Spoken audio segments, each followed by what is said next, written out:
पुरी जिला कल्याणपुर रुहति गोविंद बेहरा। से भुवनेश्वर रे जड़े पंजाबी मालिकों पाखरे ट्रक ड्राइवर भाव काम करती। मासक रोजगार मात्र 15,000 टंका। सेतिकिरे कष्टमष्टे परिवार चलाई दियंती। परिवार कहले घरे तांका स्त्री और गोटे बोली झियो तुलसी। गरीब हेले मध्य गोविंद भारी सचोट और कर्मठ मध्य। निज कर्तव्य केबे हेले हेला करंती नाही। 15,000 टंका पाइले मध्य केबे मालिक को अधिक दरमा पाई बाध्य करंती। मने मने कहती कालिया ठाकुर मो पाई जेतिकी दाना पानी खर्चंती यथेष्ट।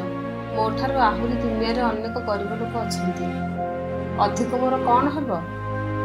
गोविंदकर प्रभु जगन्नाथंक ठारे भारी विश्वास। सबु बेले तांको मुहरे प्रभु जगन्नाथंक नाम। जगा को दर्शन करिबारे तांकर भारी श्रद्धा।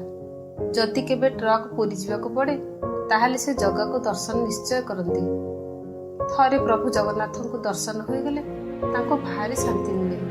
सत्य जेमिति कालिया शांतक छड़ा तांकर आ केही नाही। एमिति दुखे सुखे दिन गड़ी चली थाए।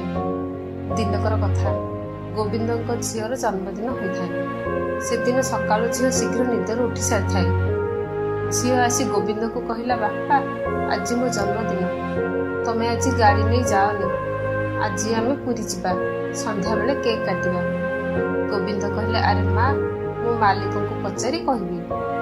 से जदि राजी हेबे ताहले आमे आज निश्चय पुरी जिबा। जगा को देखिबा को मोर मध्य भारी इच्छा हेलानी। गोविंद मालिकों को फोन लगाई छुट्टी नेबा कथा कहिथिला। छुट्टी नेबा कथा सुनी मालिक रागी जाइथिले आ कहिथिले, गोविंद मु तुमको काली ठारू कहिछि आज 5टा जगह को भड़ा नेबार अछि। तमे कोन जानि न आज छुट्टी मागुछ। झीर जन्मदिन रे तमे कोन रहबा निहाती दरकार। एटा कोन तमर बाहाघर ना शुद्धघर होइछि। मासक 15,000 टंका कोन मागणा। तुमको एथर 10,000 टंका दिए जिवो। तुम इच्छा पाइले काम कर, नचेत अन्य काम देख। बड़ बाधी थिला मालिकों कथा गुड़ाक गोविंद को। से दिन से छुट्टी न नहीं गाड़ी चलाइबा पई चली जाइथिले। दिन सारा गाड़ी चलाई संध्या बेलू मालिकों पाखक आसीथिले। मालिकों को भेटिया पर किसी टंका मागिथिले झियो पाई केक किनिबाकू। टंका कथा सुनी मालिक रागी जाई रोकठोक मना कर देथिले। आ कहिथिले, एबे टंका दिए जीवनी, मास शेष को मिलिबो। एमितिरे आज तू लेट रे आछू।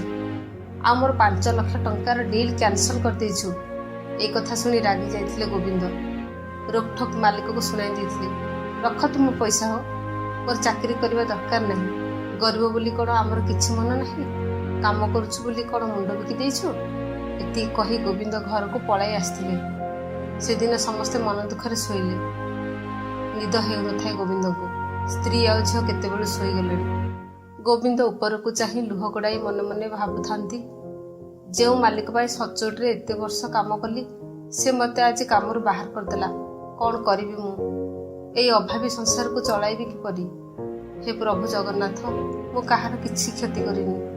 काहाठार टंकाटिए मते ठकी आनी नाही। मते एमिति दंड काहेकि देले प्रभु। मो सचोट रे कोन एया फल। मो परिवार केमिति चलिबो। हे दीनबंधु, सब तुमको लगिला। तुमे मारिले मारिबो, तारिले तारिबो। एमिति भाबु तांको केतेबेले निद हो जाइछि। प्राय 1 सप्ताह घरे बसिबा परे गोविंद को काम मिलिथिला। सेही ट्रक ड्राइवर काम।